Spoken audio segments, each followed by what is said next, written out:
Hello, my name is Fernando Castro, and I am part of the faculty at Cleveland Clinic, Florida.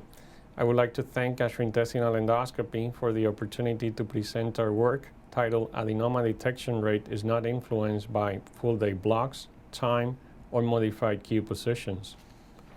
As we know, adenoma detection rate is an important measure of quality colonoscopy, if it is not the most important measure of quality colonoscopy. Colonoscopists with low adenoma detection rate have been shown to have an increased incidence of interval colon cancer, defined as colon cancer in between scheduled colonoscopy intervals. Several recent studies have linked operator fatigue to a lower adenoma detection rate. As fatigue cannot be accurately measured, several surrogate markers of fatigue have been proposed.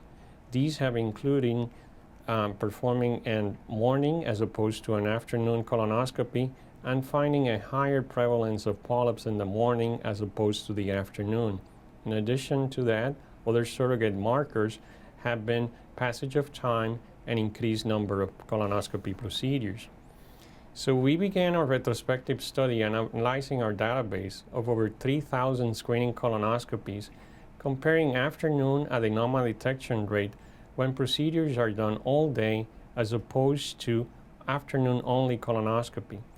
Our expectation prior to analyzing our data was that we would find a lower afternoon ADR, or adenoma detection rate, when procedures are performed in all-day blocks as opposed to afternoon-only colonoscopy.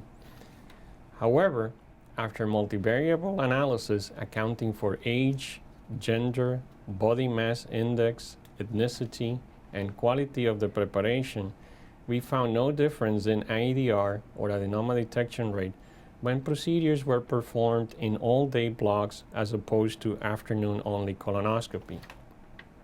Therefore, we then decided to perform a multivariable analysis to see if there was a difference between all morning procedures versus all afternoon procedures. Again, we found no difference in adenoma detection rates. Therefore, we then decided to analyze time and its relationship as to adenoma detection rate. As we can see in this graph, there was no difference in adenoma detection rate with passage of time, with a p-value of 0.3.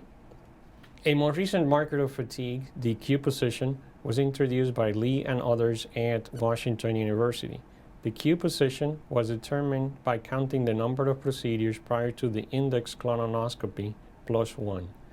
However, this factor did not take into account the complexity and time for each procedure.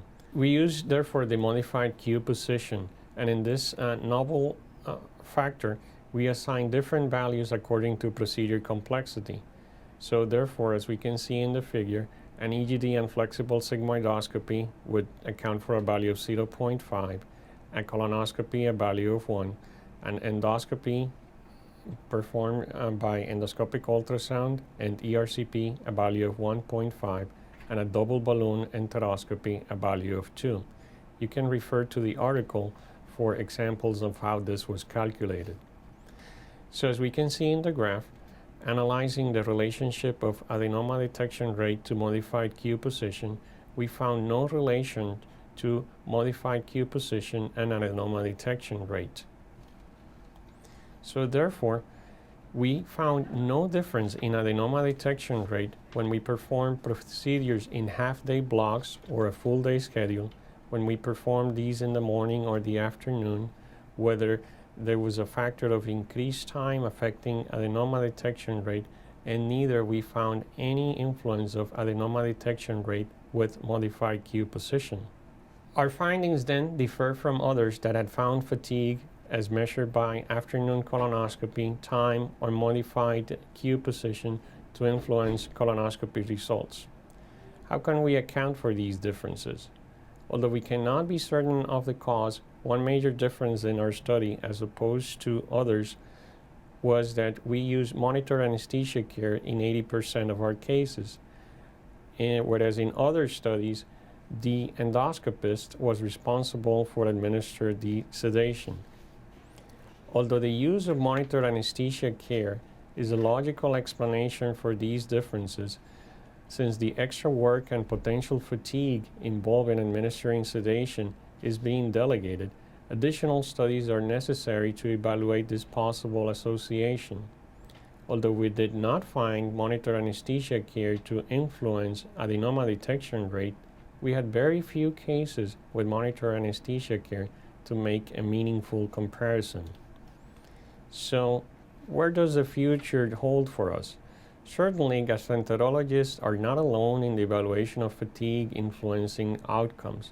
In medicine, much has been said about fatigue affecting the performance of our trainees, but also fatigue has been a factor in other fields such as air pilots and traffic controllers, just to name a few. I think that additional measurements of fatigue and advances on how to prevent or overcome fatigue will come not only from gastroenterologists, but also from other fields. And we as gastroenterologists need to be vigilant of these developments.